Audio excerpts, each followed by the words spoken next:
অন্তর্বর্তীকালীন সরকারের প্রধান উপদেষ্টা ডক্টর মোহাম্মদ ইউনূস ও যুক্তরাষ্ট্রের প্রেসিডেন্ট জো বাইডেনের মধ্যকার বহুল আলোচিত বৈঠক আজ।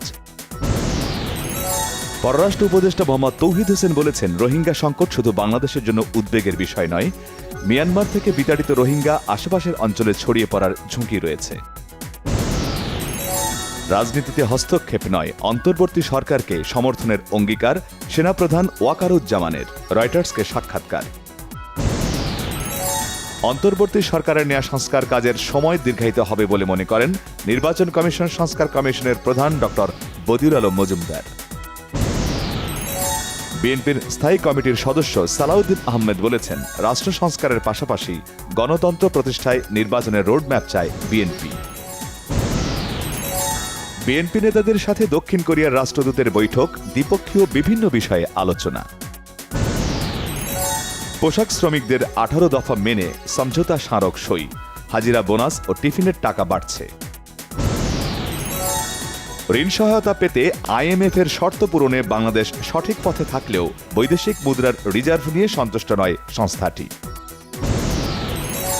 ব্যাংকিং সেক্টর সহ বেশ কিছু সংস্কারের জন্য আইএমএফ কি ধরনের সহযোগিতা করবে সে বিষয়ে আলোচনা হয়েছে জানিয়েছেন অর্থ ও বাণিজ্য উপদেষ্টা।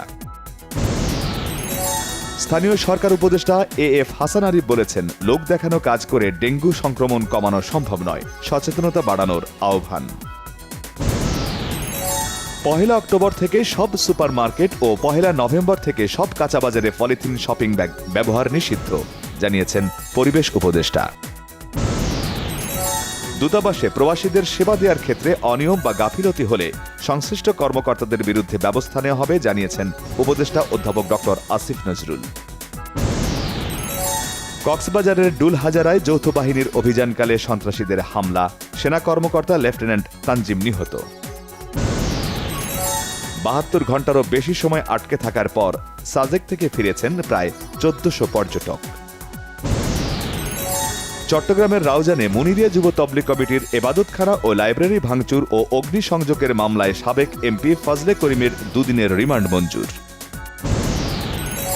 শেয়ারবাজার কারসাজির অভিযোগে সাকিব আল হাসানকে 50 লাখ টাকা জরিমানা বিএসইসির। মানবতার সফলতা নির্ভর করছে সকলের সম্মিলিত শক্তির ওপর, সংঘাতের ওপর নয়, নিউ ইয়র্কে ইউএন সামিট অন দ্য ফিউচারে নরেন্দ্র মোদীর মন্তব্য। লেবাননে স্মরণকালের ভয়াবহ বিমান হামলা চালিয়েছে ইসরায়েল, নিহতের সংখ্যা 558 ছাড়িয়েছে। লেভার কাপ টেনিস থেকে সরে দাঁড়ানো রাফায়েল নাদাল খেলবেন ডেভিস কাপে। 22 বারের গ্র্যান্ড স্ল্যাম বিজয়ীকে নিয়ে দল গড়েছে স্পেন। এবার দক্ষিণ কোরিয়ার বুসানে যাচ্ছে অভিনেত্রী মেহজাবিন চৌধুরীর সাভা সিনেমা। এর আগে টরন্টোতে প্রশংসা কুড়িয়েছে ছবিটি।